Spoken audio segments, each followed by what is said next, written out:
पहला पॉइंट है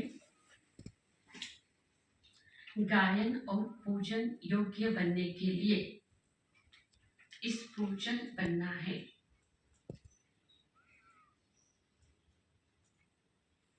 गायन और पूजन योग्य बनने के लिए स्पृजन बनना है।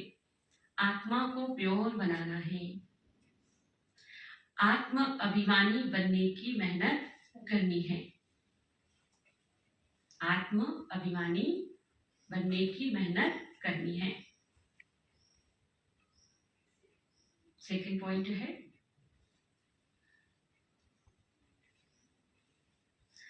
मन मनाभव के अभ्यास द्वारा अपार खुशी में रहना है।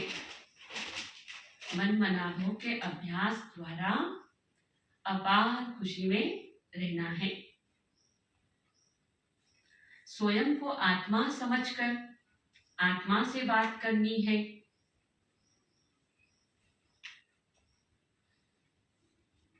आंखों को सिविल बनाना है।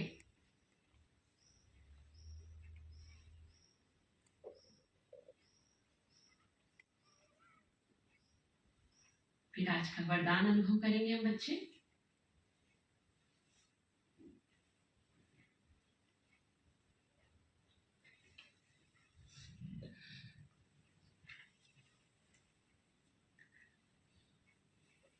मास्टर रचयिता की स्टेज द्वारा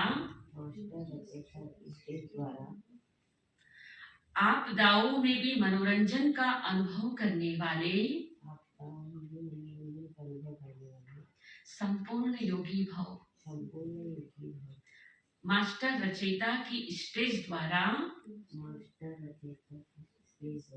आपदाओं में भी मनोरंजन का अनुभव करने वाले संपूर्ण योगी भव।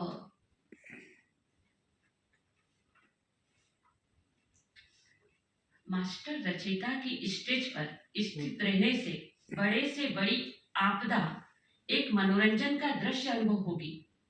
बाबा ने कहा यदि मास्टर रचयिता की स्टेज पर हो कि मैं मास्टर रचयिता हूं तो बड़ी से बड़ी आपदा भी आपको एक मनोरंजन का दृश्य अनुभव होनी है।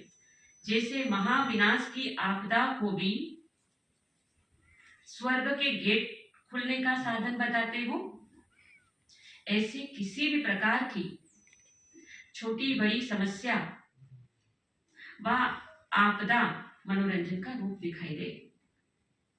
हाय हाय के बजाय ओह शब्द निकले। ओह, दुख भी सुख के रूप में अनुभव हो।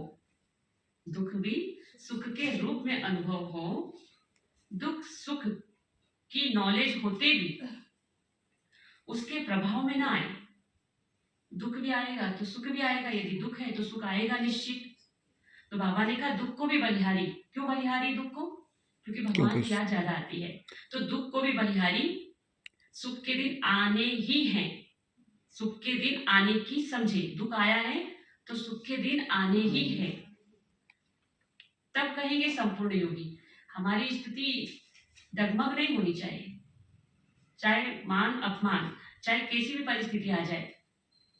बाबा को याद करें, दुख आया है तो सुख भी आएगा। स्लोगन है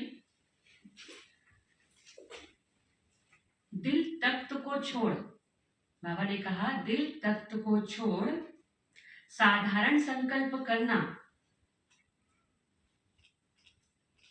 दिल तख्त को छोड़ साधारण संकल्प करना, अर्थात धरनी पे पाँव रखना। हम बाबा के दिल तख्त पे हैं। इतना बड़ा संकल्प कि मैं दिल तख्त नशीन आत्मा हूं और एकदम साधारण थॉट्स कि अब क्या होगा कैसे होगा नीचे आ गए। तो बाबा ने कहा कि एकदम धरनी पे पाँव आ गया। अच्छा, अब एक इशारा है। अब संपन्न व कर्मातीत बनने की धुन लगाओ। कर्म करते तन भी हल्कापन, कर्म करते तन का भी हल्कापन, मन की स्थिति में भी हल्कापन। बाबा ने कहा कर्म करते तन का भी हल्कापन, मन की स्थिति में भी हल्कापन। कर्म की रिजल्ट मन को खींच न ले। जितना ही कार्य बढ़ता जाए उतना ही हल्कापन भी बढ़ता जाए। जितना कार्य बढ़ता जाए उतना तन भी हल्का, मन भी हल्का। कर्म अपनी तरफ आकर्षित नहीं करे, लेकिन मालिक होकर कर्म कराने वाला करा रहा है और कर्म करने वाले निमित्त बनकर कर रहे हैं। यह अभ्यास बढ़ाओ तो संपन्न कर्मातीत सहज ही बन जाएंगे।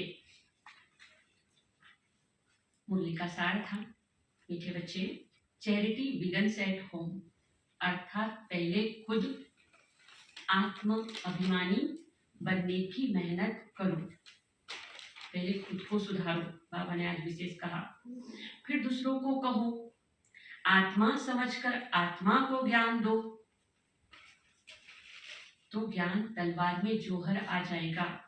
फिर प्रश्न था संगम युग पर, किन दो बातों की मेहनत करने से सतयुगी तत्व के मालिक बन जाएंगे?